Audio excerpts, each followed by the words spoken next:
ભાવનગર શહેરના ભીલવાડા વિસ્તારમાંથી ગેરકાયદેસર રીતે લઈ જવાતો જ્વલનશીલ પદાર્થનો જથ્થો ઝડપી પાડ્યો। ભાવનગર લોકલ ક્રાઇમ બ્રાન્ચનો સ્ટાફ ભાવનગર શહેર વિસ્તારમાં પેટ્રોલિંગમાં હતો તે દરમિયાન ખાનગી રાહે બાતમી મળેલ કે ભીલવાડા વિસ્તારમાં આવેલ સુકુન ફ્લાઇટ પાસે એક લોડિંગ વાહનની અંદર જ્વલનશીલ પ્રવાહીનો જથ્થો લઈ જવામાં આવી રહ્યો છે। એ બાતમી આધારે સ્થળ પર તપાસ કરતા ત્યાંથી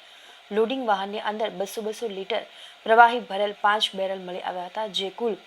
1000 લીટર જેટલો જથ્થો, જેની કિંમત ₹75,000 હોય, જે અંગે આધાર પુરાવા માંગતા તેમજ ફાયર સેફટીના સાધનો અંગે પૂછતાછ કરતા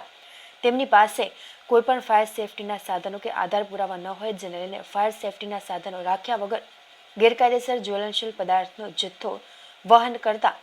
ઈસમ બુધાભાઈ રાજુભાઈ ચાવડા સામે ગંગાજળિયા પોલીસ મથકમાં ગુનો નોંધવાની કાર્યવાહી હાથ ધરવામાં આવી હતી।